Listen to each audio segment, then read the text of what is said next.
One of the coolest things about Wartime Stories is getting to connect with veterans and servicemen from different nations.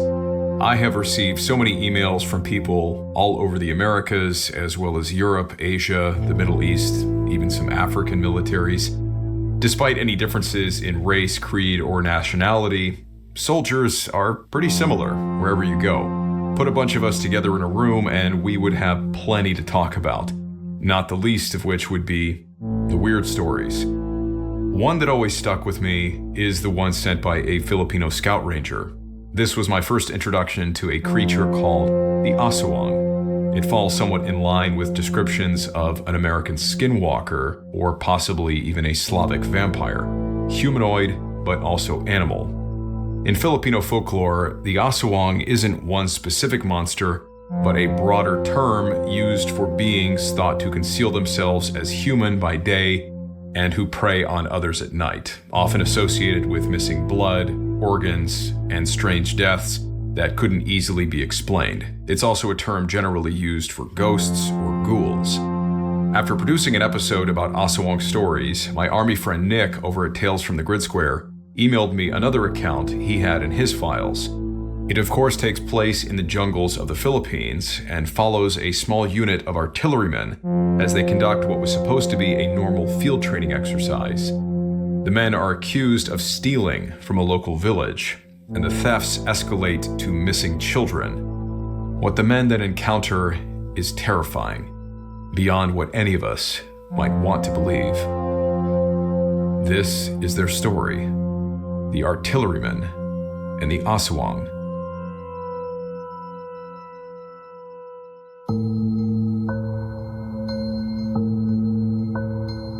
I'm Luke Lamanna, and this is Wartime Stories.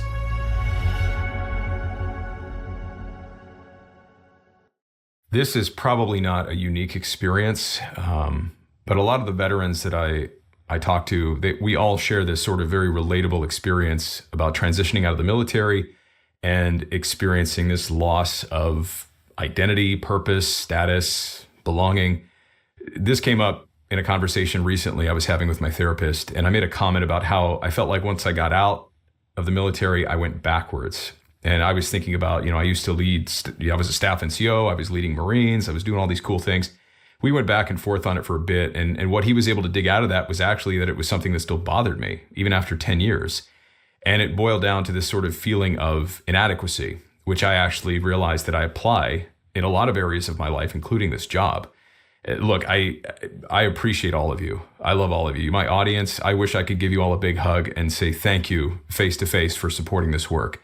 But the nature of this work, being behind the screen, it robs that sort of direct personal contact that I used to get in the military.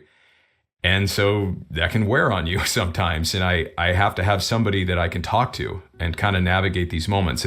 And that's why I'm so glad that BetterHelp is the sponsor of this episode. BetterHelp is on a mission to start making therapy easier. It's an online platform where you can connect with a licensed therapist, message them, use built-in journaling tools, and even join group sessions on different topics. Getting started is simple. You fill out a questionnaire and can be matched with a therapist in just a couple of days. And if the first therapist isn't the right fit, you can switch easily until you find someone you really connect with. With over 7,000 reviews and a 4.5 rating on Trustpilot, BetterHelp is a platform you can trust. So if you're struggling and you think you'd benefit from a therapy session, go to betterhelp.com/wartime stories during sign up and get 10% off your first month of therapy. All right, let's get back to the stories.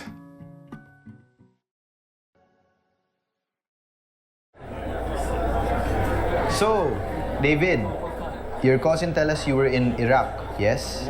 Fighting ISIS? Yeah, that's right.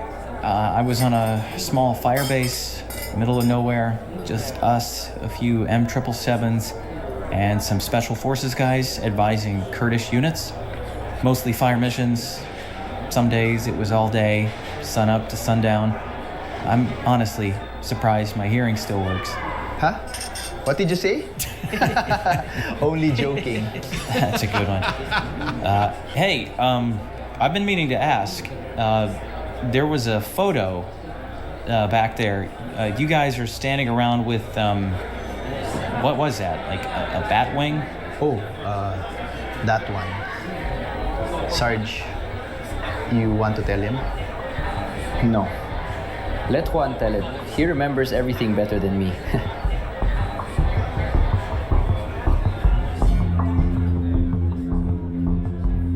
This very bizarre story appeared online sometime in the last decade. I have to give the credit for finding it to Nick Orton, who runs the Tales from the Grid Square project.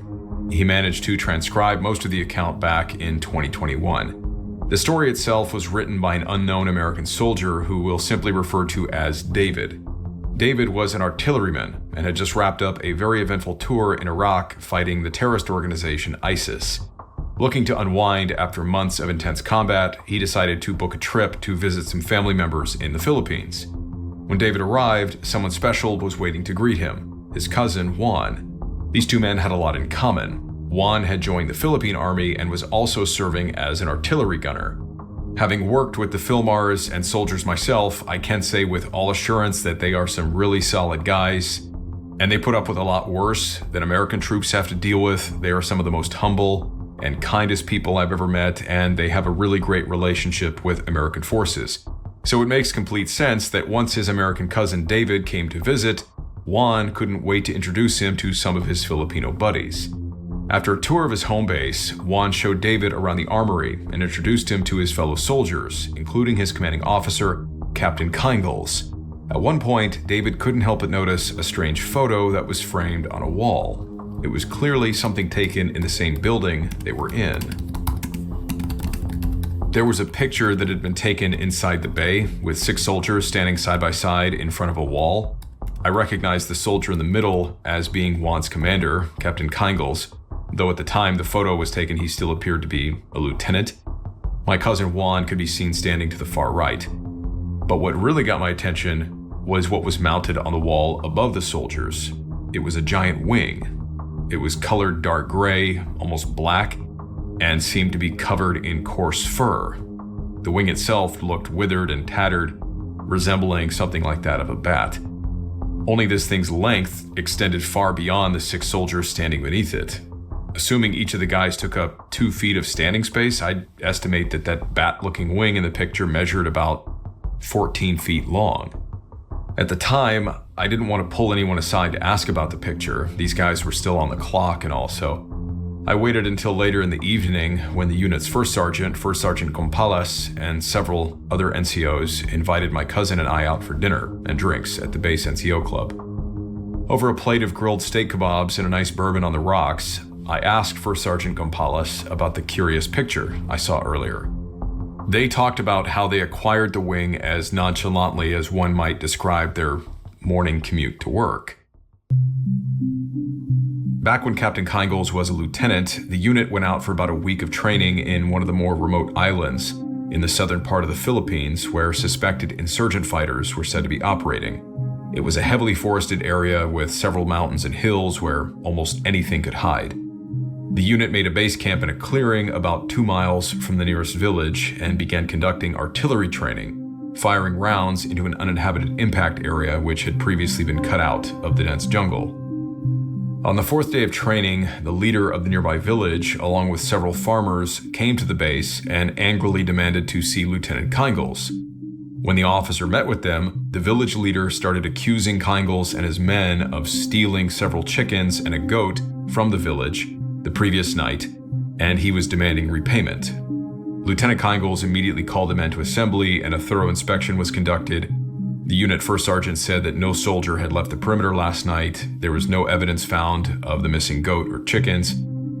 In spite of this, Lieutenant Kingles gave the villagers as much rice and canned goods as they could carry home. There were still insurgents in the area, and the last thing they needed was the local population becoming sympathetic to their enemy.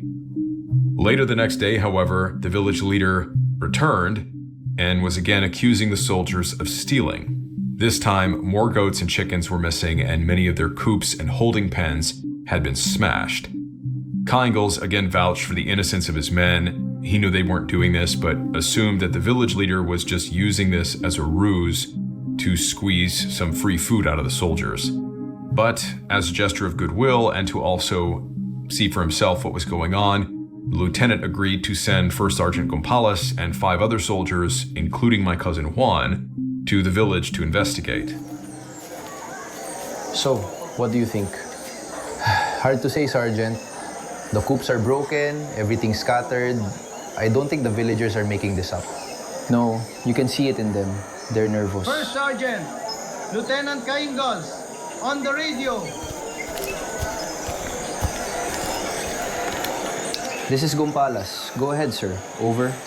What's the situation, First Sergeant? Over. Sir, we see signs of damage. Some theft, some destruction. We can't say yet if it was rebels or bandits. The villagers are shaken. We're still talking to them. Over. Understood. Be careful. We've had reports of insurgents nearby. They may be trying to stir up trouble. Over. Yes, sir. I'll report again when we... Go, go, go! Sergeant, you got cut off. Something just happened, sir. I'll update you shortly.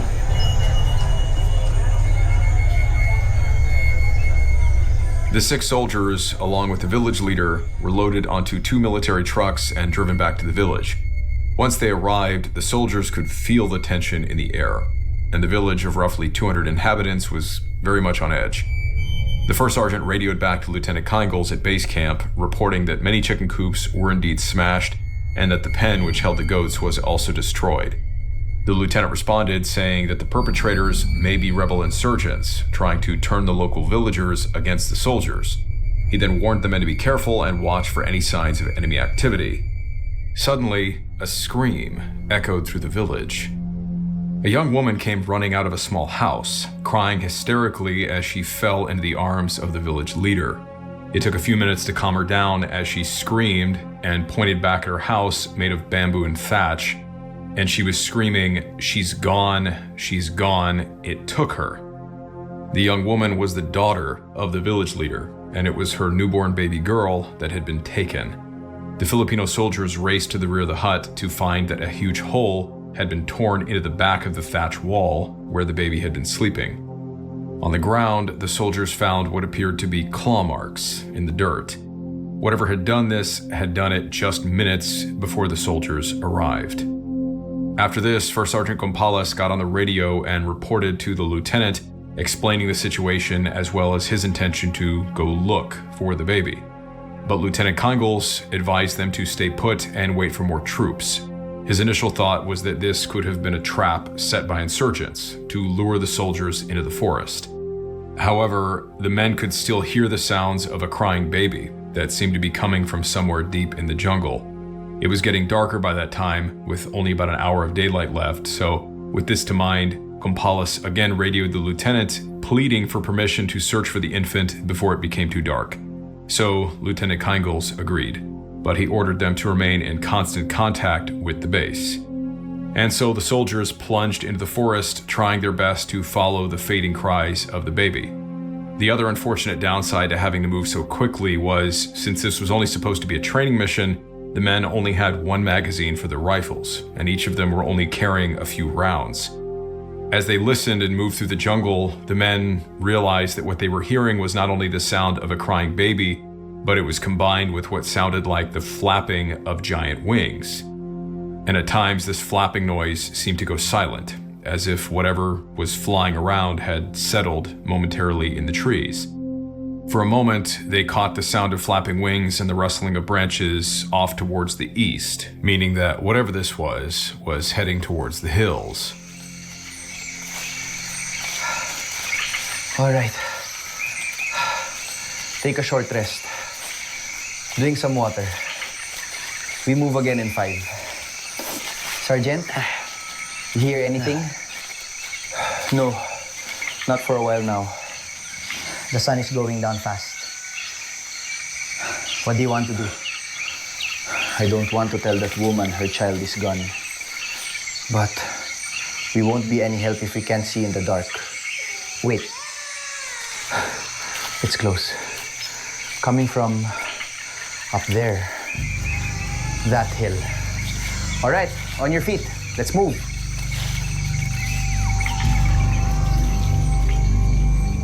The soldiers had already been running through the thick and humid jungle for about a mile, scanning the treetops and listening for noise. But But after a while, the flapping noises ceased along with those of the baby, and the jungle became quiet once more. The soldiers stopped in the thick jungle, formed a perimeter, and listened. They were now at the base of the hills with the river located about 3/4 of a mile to the west. The men were exhausted and drenched in sweat, having to maneuver around the vegetation and fallen trees in their desperation to find the child. But just as all seemed lost, they once again heard the crying.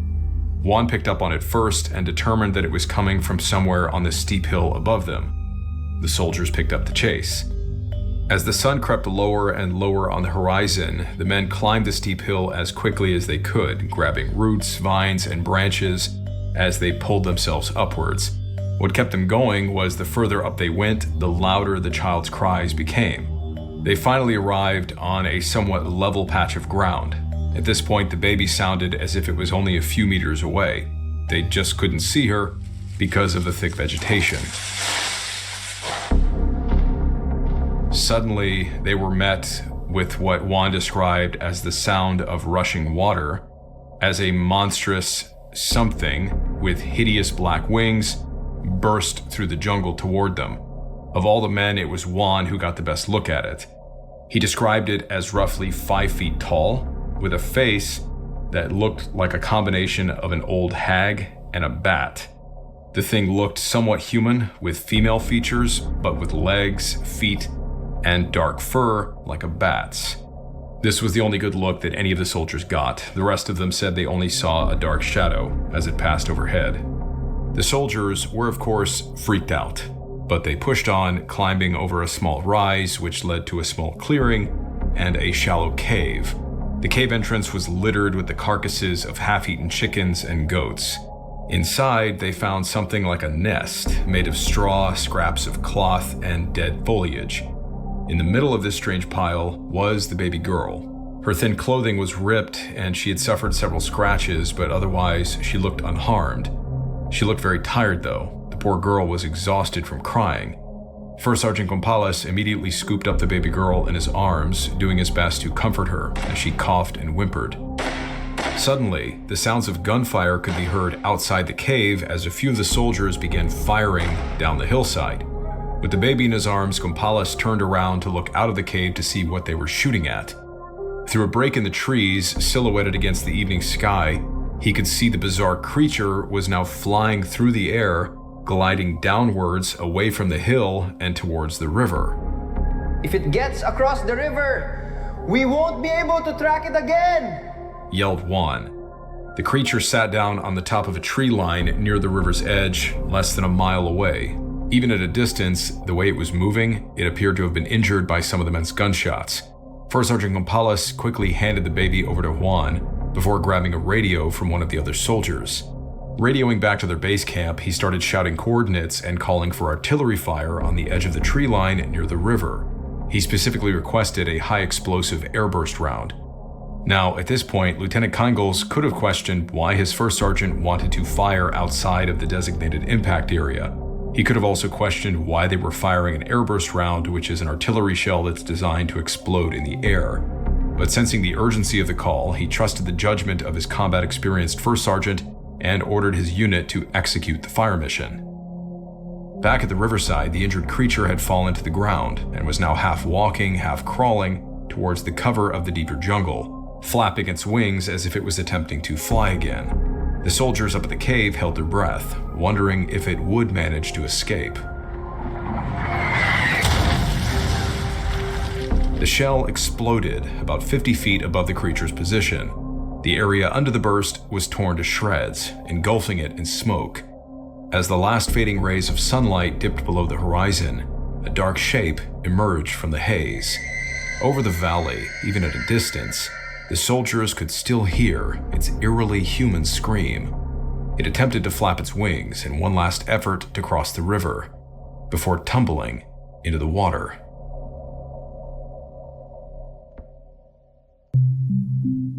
When the soldiers finally returned to the village, they loaded up the baby girl, her mother, and the village leader and headed back to their base.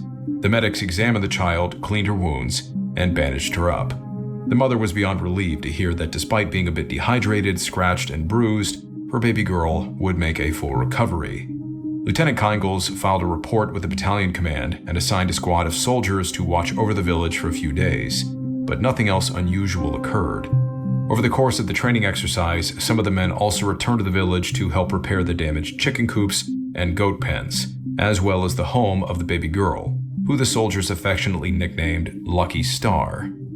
The display of impeccable gunnery by First Sergeant Gonzalez was nothing short of spectacular, as hitting a moving target with a single round was amazing. 3 days later, some of the local fishermen found one of the creature's wings washed up on the riverbank and brought it to the soldiers. The men brought the wing back to their home base and mounted it on the wall, but the thing started to shrivel up and stink the longer it was exposed to daylight, so the soldiers ultimately took it down and burned it. And that was that. The chill, nonchalant way these guys described the entire incident fascinated me. It was as if this sort of thing was just one everyday aspect of life, being a soldier in that part of the world. But then, the Filipino soldiers were apparently just as fascinated by my indifferent retelling of being surrounded by thousands of terrorist insurgents when I was on an isolated base in Iraq only a few months earlier.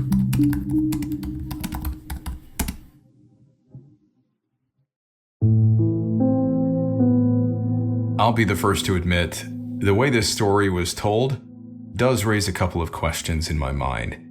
The anonymous soldier we call David recounted what happened to his cousin Juan's unit with an incredible level of detail, despite having been told this story secondhand. And on paper, that alone is enough to make anyone skeptical.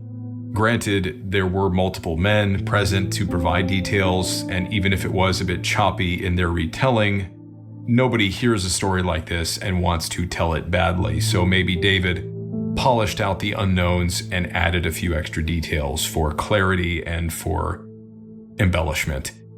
Even when I'm editing scripts, without altering the story itself, I might change a word or two here and clean up the grammar to help depict the scene more clearly or fill in those kind of missing details between what happened here, what happened there, with something that makes sense.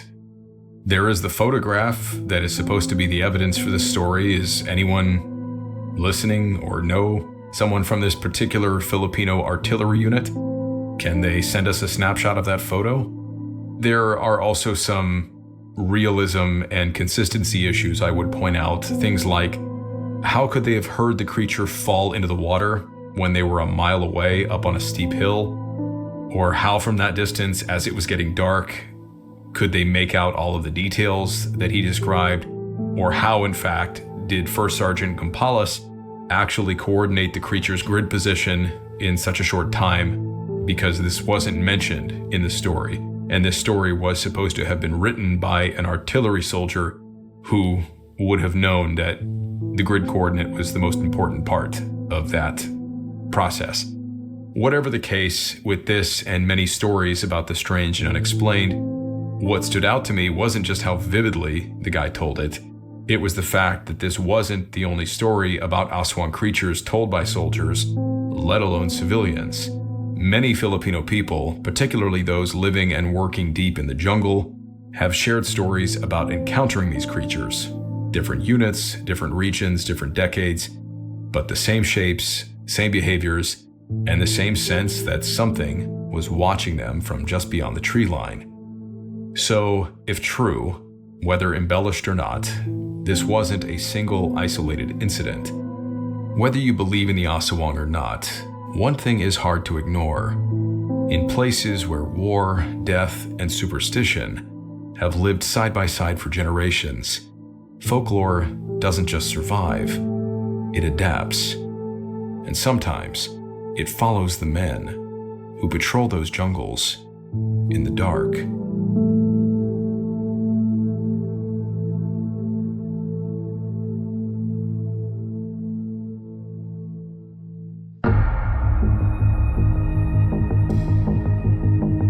Wartime Stories is created and hosted by me, Luke Lamana. Written by Jake Howard and myself. Audio editing, sound design, mixing, mastering, and production coordination by Alex Carpenter, with additional audio work by me. Animation and motion design by Hot Sauce Video. Research by Jake Howard and myself. Artwork by Picata. Hey guys, thanks for sticking around here for the after action and the credits. I know a handful of Filipinos, both locally and overseas. One example is an acquaintance of mine who I go to church with, Aristotle. He grew up in the Philippines. He is currently a nurse and spends a lot of his time caring for his mother. Really down to earth, very nice guy, quiet, humble. I've never had a single conversation with Ari about the paranormal. We don't talk much. We see each other in passing. We've evangelized together in groups before, but a few months back, he was serving as a medic for a men's fellowship gathering that we were doing, sort of, male bonding time. And since Ari is a nurse, he was volunteering to wrap our ankles, in case we sprain them. I remember standing next to him at one point watching some of the activities, and it occurred to me, I think it was maybe shortly after I worked on the first Aswang video that I did, it occurred to me to ask, Ari, you grew up in church, right? And he said yes. And I told him, I was like, so I'm just curious. I've been told that Filipino children often hear stories about a creature, like a vampiric creature that lives in the jungle. And it was immediate. It was this, oh, yes, you mean the Aswang. So clearly he knew what I was talking about. And it's always fascinating to me, whether it's talking to a Hispanic or, Mexican, Central American person about, what they grew up with. And it was always like La Llorona or something like that. But anyway, so he knew what I was talking about. And I think I asked him something like, I'm just curious, being a Christian, as a child and growing up in the church, and did you still hear stories about these things? It just seemed like something that I was curious if people of Christian faith would really talk about, right? Maybe that was more of a kind of a folklore thing that they didn't talk about. But he proceeded to tell me that yes, he did hear stories about them. His mother did threaten him with the Aswang. He said where he grew up, there wasn't electricity. It was like late 1970s, 1980s, so there wasn't electricity in his village. Very rural, kind of jungle-based, and so it got very dark. He said, yes, it got very dark at night and no lights, and so like going outside was something that he apparently just didn't do as a child. And he even said, like, in the house, every corner, Aswang, hiding in every corner. Kind of thing. Like he would just as a child envision seeing that this creature was just like everywhere. So it certainly is ingrained in the culture, and it's very possible, of course, that many sightings and things reported by people are just products of their imagination.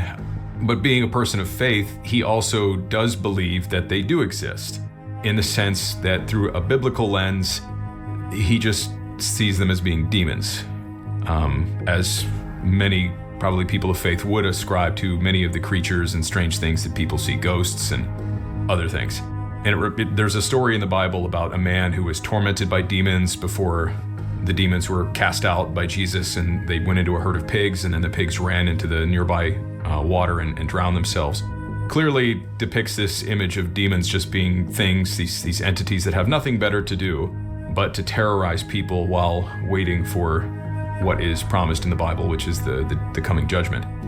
Again, when Ari was telling me all this, it was like he was talking about the weather. I found it very nonchalant, very calm, very rational. It almost evoked a sense of fear when he was kind of reliving his childhood trauma, but it was just like any other topic of conversation, which is funny.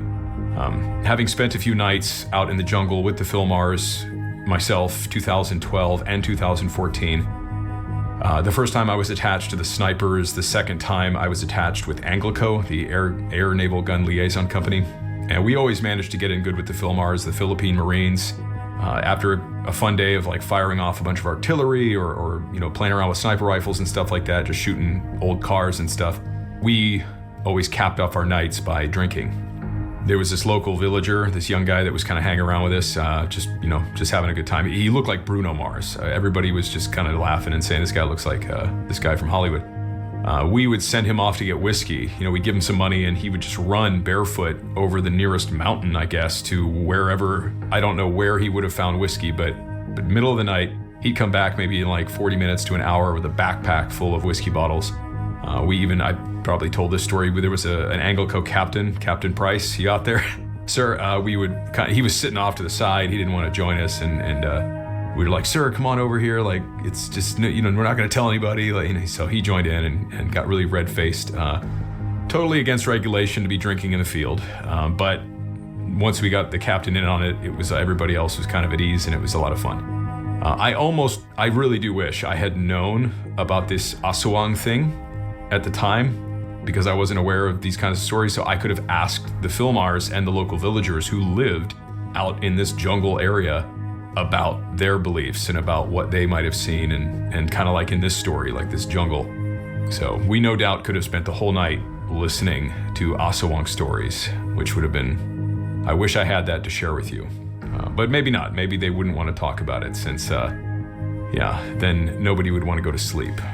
But thank you for listening, for watching, liking, sharing, subscribing, commenting, everything and anything you guys do that helps support this work and this show.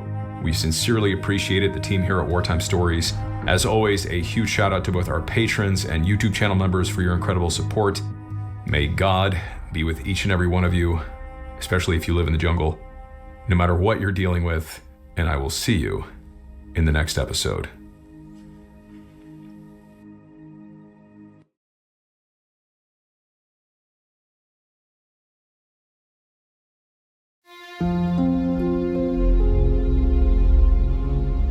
A few years ago, I was driving through Washington State. Really beautiful there.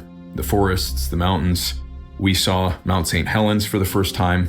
Really eerie, seeing all the old trees that got flattened when the volcano blew its top back in the 80s. That's also where I picked up one of my favorite souvenir magnets. It's the shape of Washington State with a cutout of Bigfoot in the middle. I don't do that much traveling around the US, but something that stood out to me about Washington was the amount of Sasquatch merchandise. It's everywhere. So you can't help but get the distinct impression that Washington has a lot of Bigfoot believers. I started digging into it and found out why. According to the Bigfoot Field Research Organization, Washington leads all 50 US states in reported Bigfoot sightings, a total of 713 documented encounters as of December 2024, and those are just the official reports. So now we know why, even though the Army likely never made an official statement about Bigfoot's existence. There was once a point when the Army survival maps for Washington had a picture of Sasquatch on them and listed it as a dangerous animal known to live in the state, right alongside cougars, black bears, and porcupines. Someone might say, well, I've never seen one. Well, with its rugged mountains, canyons, and dense forests rarely explored by humans, Washington would be the perfect place for anything looking to stay hidden. Most people that end up seeing Bigfoot are usually the ones out hiking or camping or hunting, people who spend a lot of time out in the wilderness. Speaking of the Army, Washington also plays home to a number of US military bases, and a lot of their training areas are just that, wilderness in the middle of nowhere. And wouldn't you know it, along with other veterans and soldiers in the state, even the Green Berets training in Washington have reported running into something in the woods that they wish they could forget about. This is the Smoke Pit, and these are just a few of their stories. True stories of Washington encounters with Bigfoot.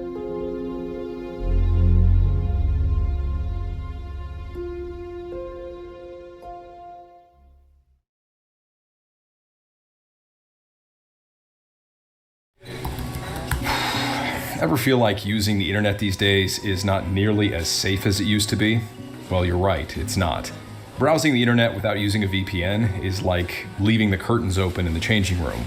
Everyone can see your private information. Every time you log on at an airport, cafe, your home, your data is at risk. Hackers, internet service providers, they can all see what you're doing online. In light of this, I want to thank Private Internet Access for sponsoring this video. I can download the app at the link below, and setting it up was extremely easy. Watch this. Click, connect, done. Something I've been using Private Internet Access for often is to unlock geo-restricted content. You want to watch a show that's only available in Japan? Just switch your location and boom, you've got access. Speaking of Japan, did you know you can use Private Internet Access to get cheaper flight tickets and other deals? When we were planning a trip to Tokyo recently, I first switched my IP to Japan, searched for flight prices in yen, and saved $700. Private internet access lets you pick from 91 different countries and all 50 US states, so you can browse like a local anywhere. Go to piavpn.com/wartime stories or click the link in the description or scan the QR code to get an exclusive 83% off private internet access with 4 months free. All right, let's get back to the stories.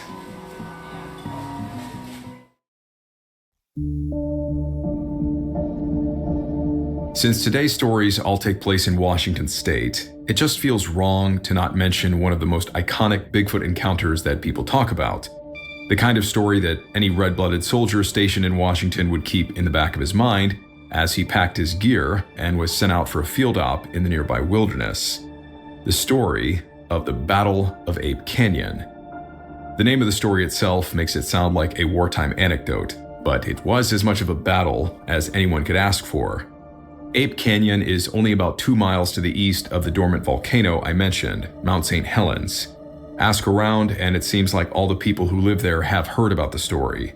The story takes place just over 100 years ago, back in July of 1924, when a group of gold miners found themselves in a very hairy predicament. The story originated from a man named Fred Beck, one of the miners who was there. In 1967, he and his son Ronald published a book titled I Fought the Ape Men of Mount St. Helens, Washington. According to Fred, he and 4 other miners had been prospecting around Mount St. Helens and the Lewis River for the last 6 years. At the time the story takes place, they were hiking through the Washington forest to their usual spot, a gold mine they called the White Mine, located in a remote canyon near the base of the massive volcano.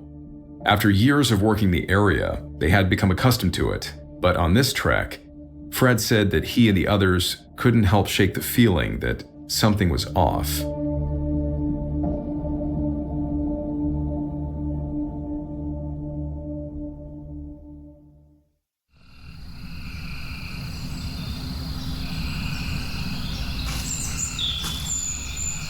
Hank, you okay? What you doing out here? Shh. You hear that? Yeah.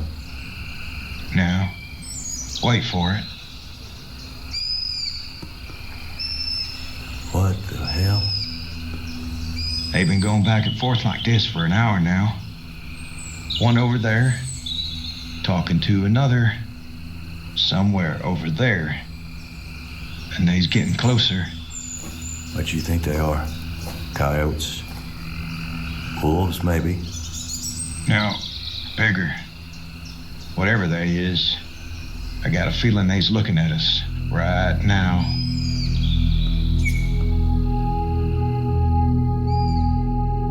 Arriving at their usual campsite, an improvised cabin built by the men a few years earlier, Fred and the men settled in. Things were business as usual for a couple of days. But then, almost every night, the men began hearing strange noises. Fred described the sounds in his book. We had been hearing noises in the evening for about a week. We heard a shrill, peculiar whistling each evening. We would hear it coming from one ridge, and then hear an answering whistling from another ridge.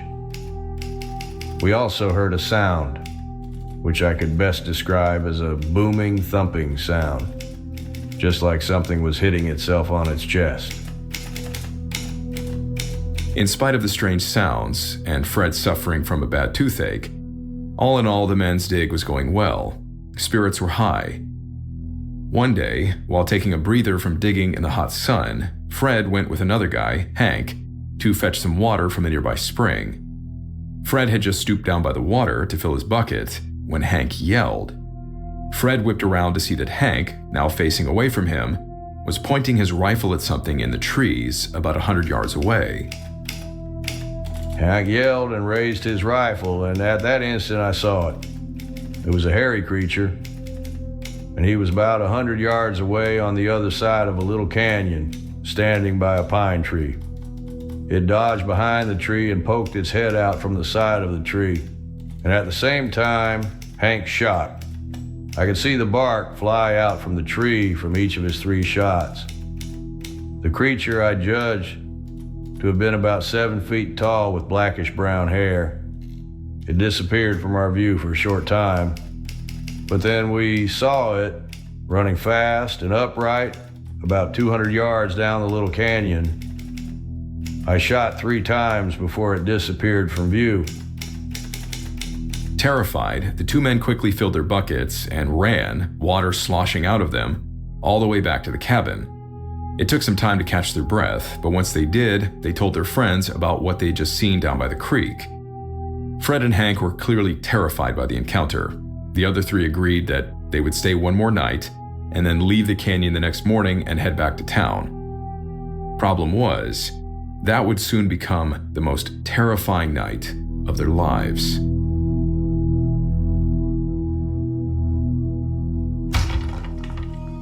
Around midnight, the miners were suddenly woken up by loud banging noises against the cabin.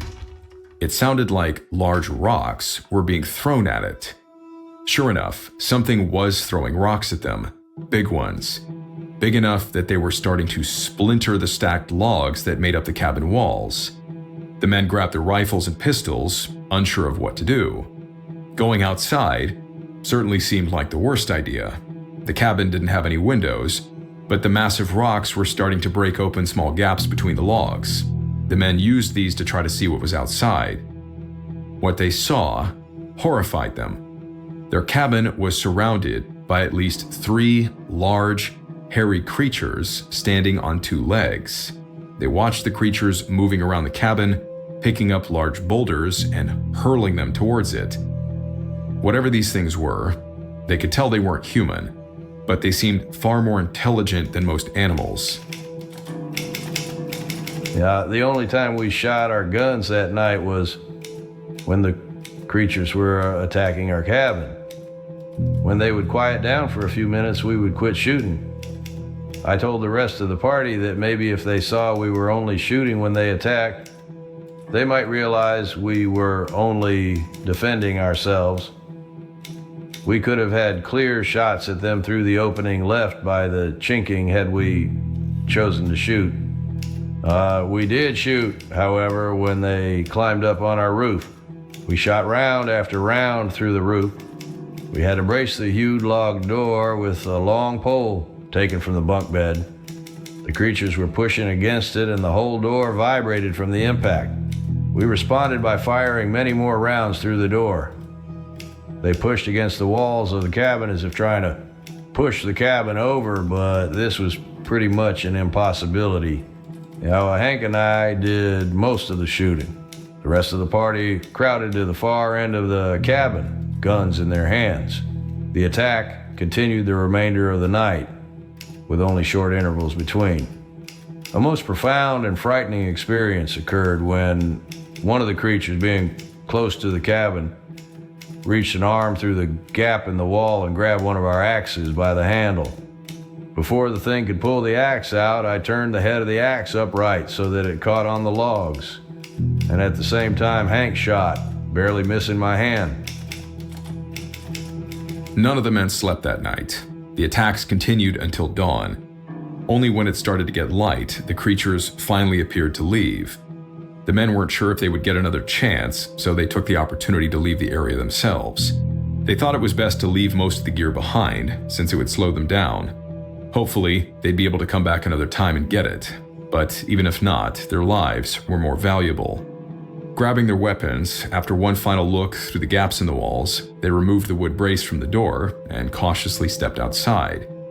But after scanning the surrounding canyon, it was Fred who saw it first, one of the creatures standing near the edge of a nearby cliff. It was not long before I saw one of the ape-like creatures standing about 80 yards away near the edge of the canyon. I shot 3 times and it toppled over the cliff down into the gorge, some 400 feet below. For reasons we can only guess, although completely understandable, Fred said that he and the other men all agreed to say nothing about the incident to anyone. In the end, they were so disturbed by the whole ordeal that they decided to never go back to the Vanderwhite mine. No amount of gold was worth dying for. In spite of their agreement, the story eventually got out. Frank said in his book that his friend Hank spilled the beans and reported the incident to the local park rangers. Maybe he had hoped to make sure nobody got hurt from wandering into the area themselves. But from there, things snowballed until the story of the so-called Mountain Devils was making headlines. Thousands of people flocked to what was eventually dubbed Ape Canyon from all over the country, hoping to catch a glimpse of the strange creatures seen by a group of gold miners. Even a well-known big game hunter armed with an elephant gun traveled all the way from England with hopes of bagging one for his exotic collection. Despite being hounded by reporters, Fred and the other men were never known to speak openly about what had happened, at least not without a lot of persistence. Fred would eventually be goaded into leading 2 reporters and a park ranger back to the cabin site. Fred also left most of their names out of his book for their own privacy. 2 of the men's identities remain unknown. Aside from Fred's book, the only reason we do know more about the men involved is because their family members eventually came forward about the incident many years later. The names of 3 of the men are generally accepted to be Leroy Smith, Marion Smith, though it's unclear if they're related, and of course, Fred Beck. Frank later clarified that the man he referred to in his book as Hank was a pseudonym he used, since the man he was referring to was a key figure in the story, what with his telling the park rangers about the story, and the whole thing ending up getting out of control and being released to the public.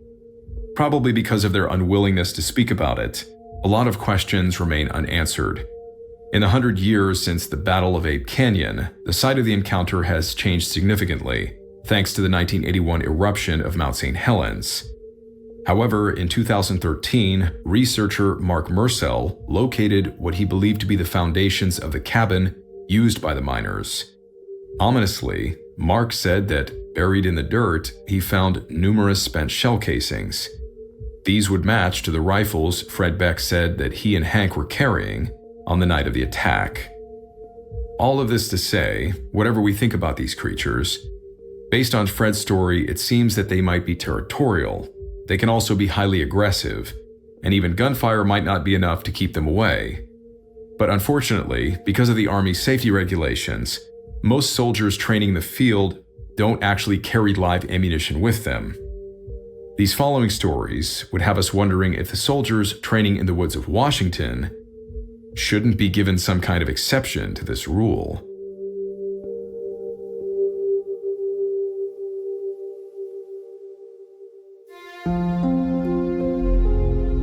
This next story was shared by a soldier serving with the Green Berets, the U.S. Army's branch of SOCOM, the Special Operations Command. I never worked directly with the Green Berets. I worked on the Marine Corps side of SOCOM during my second enlistment.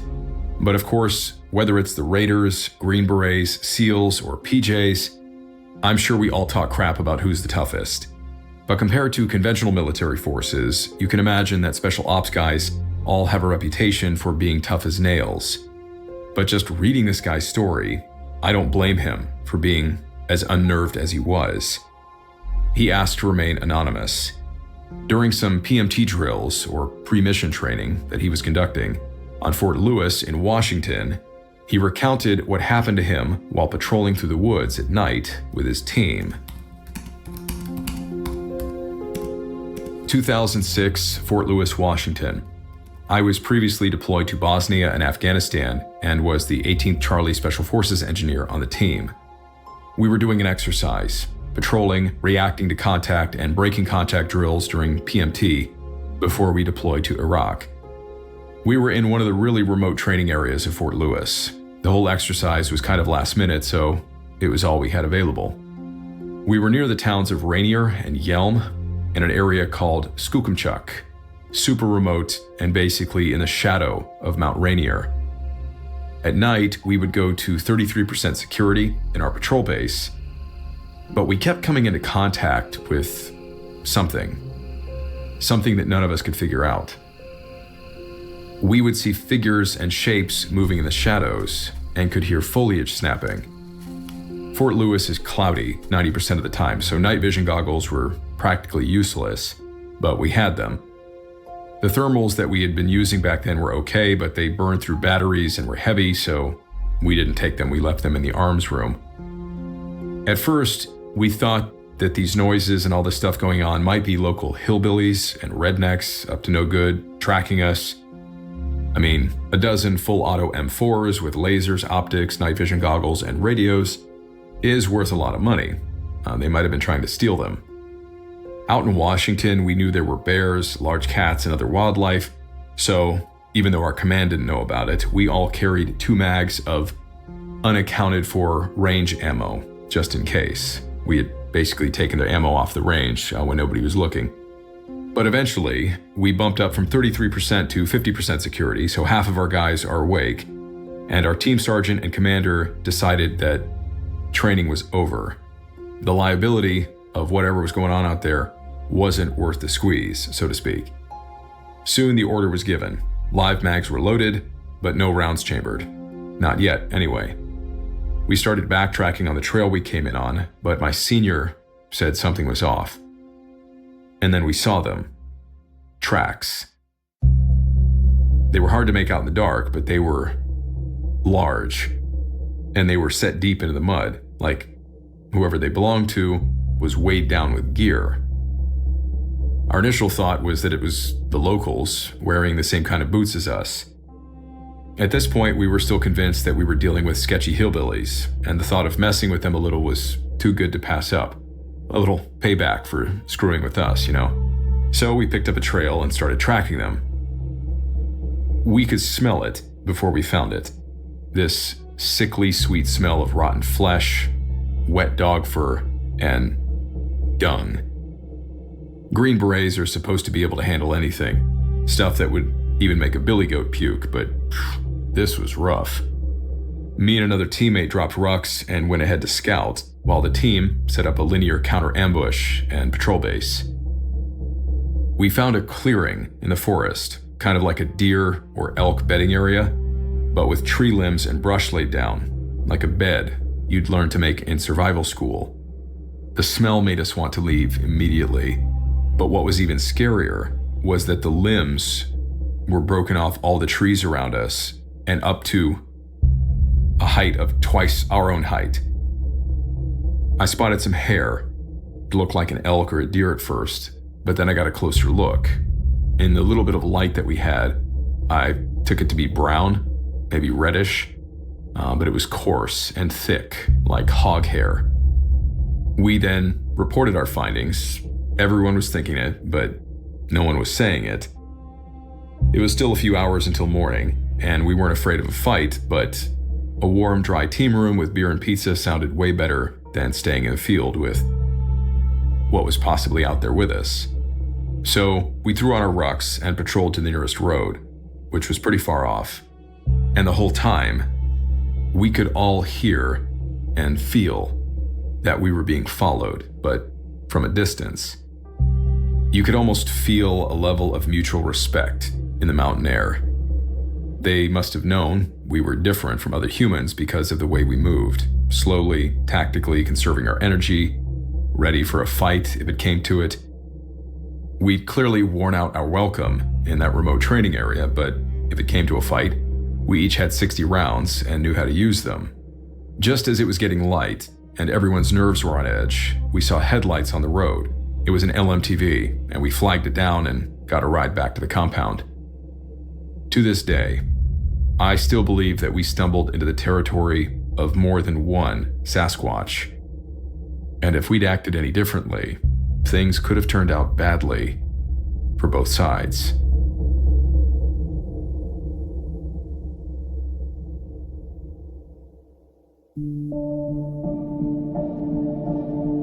This next story was found in the book Encounters in the Woods, Volume 1 by Ethan Hayes.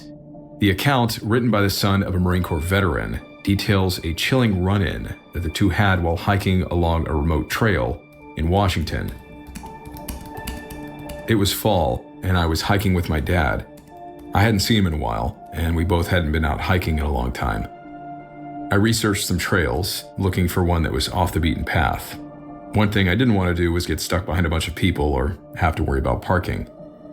I found a spot about an hour away, a ways out from the city. The park sat on the edge of a national forest. I'd say exactly, but I don't want to spoil the place, nor do I want a group of Bigfoot people racing into the area. We set out that morning. It was cool and crisp, and according to the weather report, we were going to have clear skies to enjoy our day. We arrived at the trailhead about mid-morning and planned on making it a solid 2-hour hike. For being 68, my dad was in pretty good shape. Heck, after our first climb, I was wondering if he was in better shape than I was. My dad had been a Marine and prided himself on his fitness, and it showed.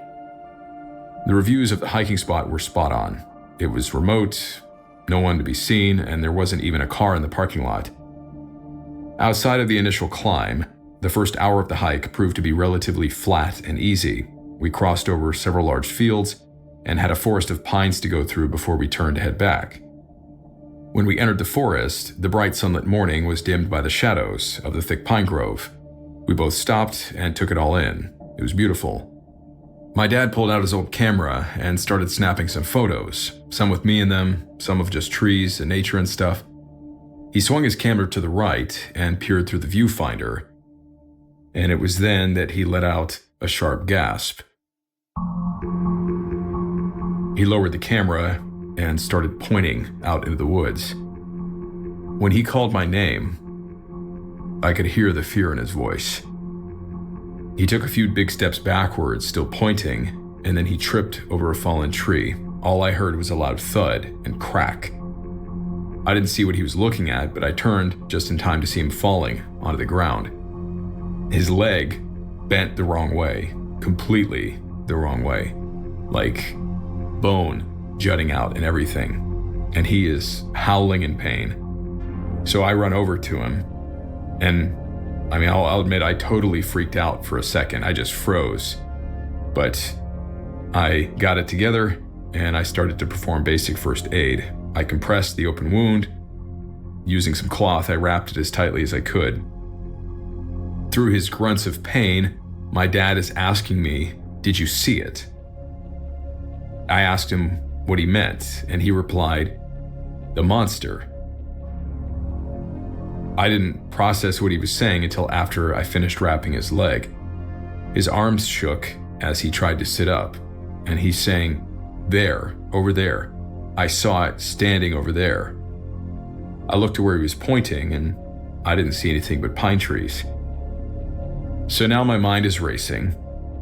How am I going to get him out of there without making his leg worse? I pulled my phone out, and of course, there wasn't a signal this far out. I was so frustrated, but the situation was what it was. As my dad went on about this hairy, 7-foot-tall monster, I kind of just rolled my eyes. In my mind, my dad is clearly going into shock. I took off my backpack and pulled out a water bottle, urging him to drink and rest so I could try to think of a plan to get us out of here. But he wasn't having any of it. He just wanted to leave right away. So I made him a deal. If I went to investigate what he saw, he would take a moment to rest and get some water in him. He nodded in agreement and took the water bottle. I got up and turned to look where he saw this monster. And again, all I saw was just tall pine trees and some small saplings, which were scattered along the ground. I took a few steps, but then stopped when I heard a branch snap loudly to my left. I looked, but nothing, just more trees. I stared for a minute, ready to just write all this off, when I saw something move. At first, I thought it was the wind blowing a branch or leaves, but these were pines, and pines don't have leaves. And it was too low down on a tree to be a branch. I kept my eyes glued to the spot, because something was there. Something dark that was just barely sticking out from the side of the tree. My mind went into overdrive trying to think of a normal explanation, but I was starting to get worried. What could this be blowing in the breeze? Because it sure as hell looked like long hair. I closed my eyes, took a breath, and looked again. Gone. It was just gone. My heart sank, and I had this gnawing sensation starting in my gut. If it was no longer there, then whatever it was had moved. And if it had moved, then whatever it was alive. My dad called out to me, asking what I was looking at. Answer, I wasn't ready to admit that maybe he was right. I have always thought about myself as a science guy, and a monster in the woods, that just wasn't science. That was science fiction at best. Hell, it was pseudoscience. Dad called out to me again, but I kept my eyes fixed on the spot where I thought I saw something, and it was then that I heard my dad cry out in pain. I was about to turn my attention towards him when whatever the hell was watching us peeked out from around the tree for a split second. At the sight of it, I nearly fell over in shock. It was a face, a human-like face, but it wasn't human. It's hard to explain. It had all the features of a human face, but it simply was not human. Many of the features were larger or slightly different, and its head was elongated at the top or cone-shaped. The face had hair, and where there wasn't, the skin was grayish in color. Its eyes were large, and its nose was flat and wide. I took a few steps back, my eyes still glued on where I'd seen the face pop out, before turning back and running towards my dad. By the look on my face, he knew I'd now seen what he saw. I immediately told him that we needed to go, and even though he was in a lot of pain, he didn't argue. I squatted down, getting ready to lift him up. I wrapped one of my arms under my dad's shoulders and pressed him up until we were both standing. I told him that I would do my best, but he was going to have to hop on his good leg. As we began making our way down the trail, we heard a knocking sound behind us. We both knew what made it, and it only made us want to move faster. But that only lasted a few hops, and my dad was quickly getting worn out. I can only imagine how much pain he was in with that kind of break. Then, all of a sudden, a rock landed just feet from us. I was now tempted to just pick my dad up in a fireman's carry and haul him out. I was terrified.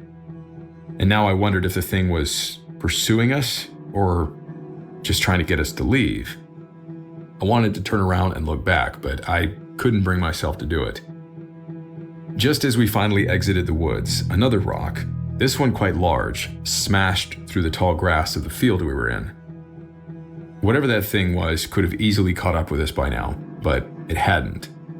I think it just wanted to scare us and make us leave. Well, message received. As we made our way further and further away from the pines, our fear began to die down. After we were a good 300 or so feet away, we stopped and caught our breath. It was at that point I looked over my shoulder and I could finally see the creature, like in its entirety. He was on the edge of the tree line, just in the shadows. So my hunch was correct. It seemed like it just wanted us to go away.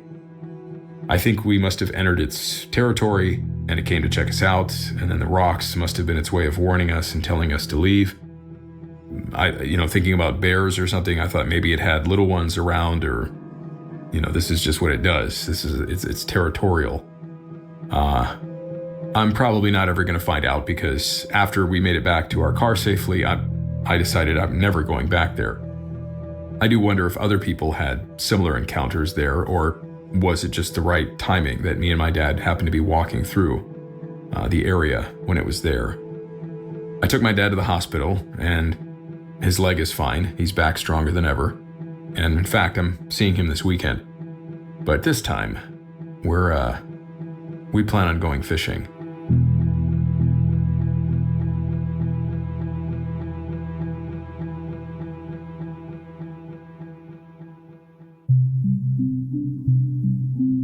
When we think of Bigfoot, especially in the context of the Battle of Ape Canyon story, there are a variety of opinions about his temperament. Some people argue that he's a gentle giant, while others would tell you that he's as unpredictable and violent as a rabid dog. But according to this next story, shared by another anonymous U.S. Army veteran, which was also shared in Ethan Hayes' book, Bigfoot may be a little more complex than we give him credit for. I've read many stories about people's encounters with Bigfoot, most of them pretty scary, even terrifying.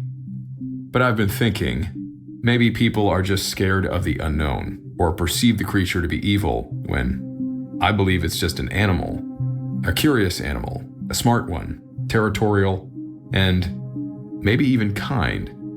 Now, I'm not saying they can't do things which would freak you out, but I think that's just them protecting their ever-dwindling territory. Anyway, my encounter began when I was 27. I'd just gotten out of the Army, and instead of moving back home to Iowa, I decided to keep the adventure going. I moved to a little piece of land just outside of Yakima, Washington. I wanted to live off the land for a while, just to be by myself. I needed some peace and quiet to process everything I'd been through in Iraq. I rented an old trailer which sat on 5 acres. I was surrounded by woods, and I loved it. In the late spring, I spent my days preparing a garden and wandering around the area, scouting the land around me. The first time I thought something was off was when I went hiking.